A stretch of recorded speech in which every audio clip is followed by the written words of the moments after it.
Hi guys, Mons here. On this episode of Ball in Months, we're going to be looking at Lakers Week 6 of the regular season.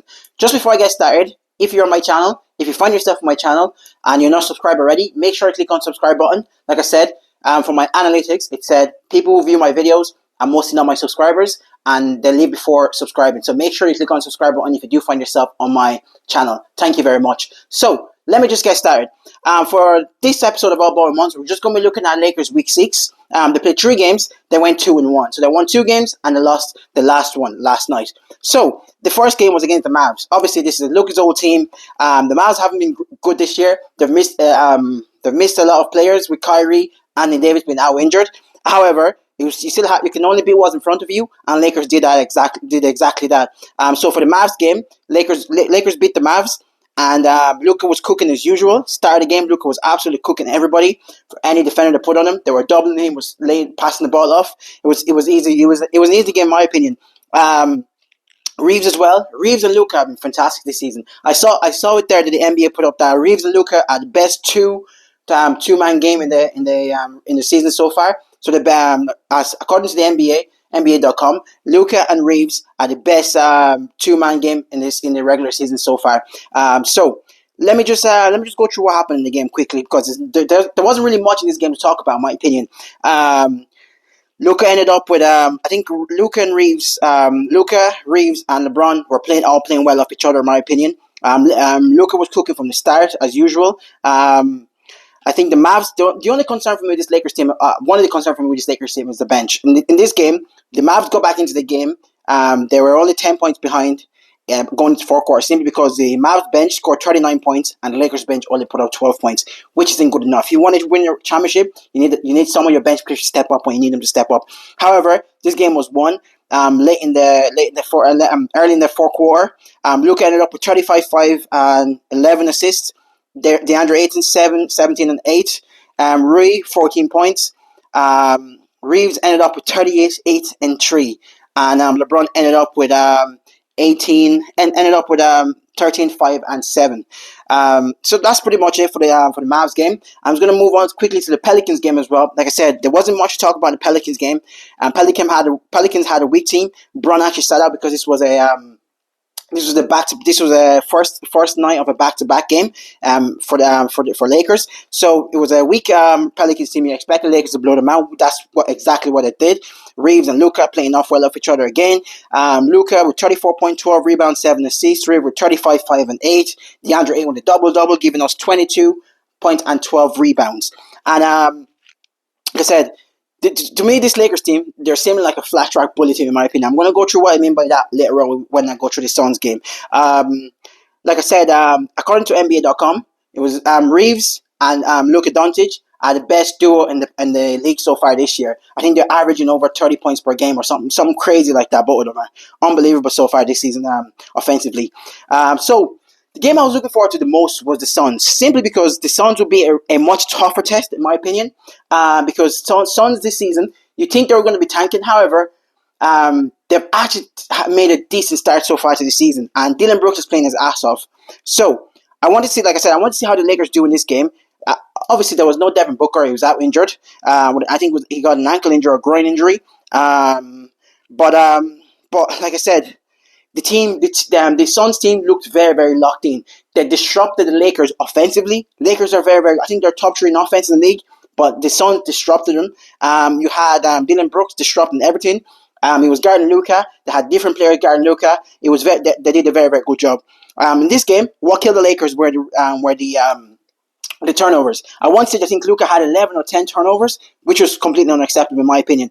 And I'm gonna tell. So in this game, the turnovers. What happened was overall, the Suns scored 20 turnovers from Lakers. Suns scored 30 points from it. Completely unacceptable. You cannot win games against decent teams, turn the ball over 20 times, and then the Suns getting 30 points from that. You're just going to end up being a defeat every single time, in my opinion.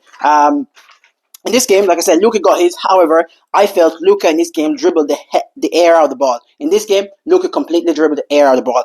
He didn't let the ball go. He literally went away from what was working for the last couple of games where everybody's sharing the ball. Even you get yours, you're still sharing the ball. However, in this game, Luka was completely selfish, in my opinion. That's the problem I have with Luka. Luka is one of my favorite players to watch. However, in big games, when teams are being very physical with him, he always try to get a foul. He always try to get one up on the other team instead of getting his teammates involved, which for me is completely unacceptable. And that's one of the downfalls of the Lakers and this game. And I think it's going to be one of the downfalls in the season, and especially in tough playoff games. I think Luka will need to give the ball up a little bit more. Let Reeves handle the ball. Let LeBron handle the ball a little bit more. Get yourself off the ball. Play a little bit off the ball. I know that's not Luka's style. However, if Luka wants to win the Lakers, if he wants to win a championship this season or in the near future, you have to learn how to play off the ball.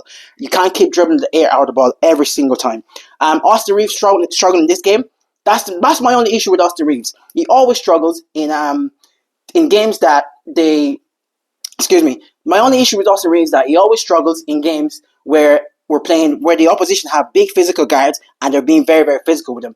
That's my problem with Austin Reeves, and that's always been my problem. Apart from that, Austin Reeves is an excellent player in my opinion. Apart from just that one little chink in his armor, and I believe that's going to hinder us come the playoff. And you can see last season, you saw what the Minnesota Timberwolves did to Reeves. They literally stifled him simply because they were being very, very physical with him, and that's going to hinder us come to playoff as well. Like I said, this Lakers team regular season for me, obviously the standing matters, but for me, it's all about what you do in the playoffs.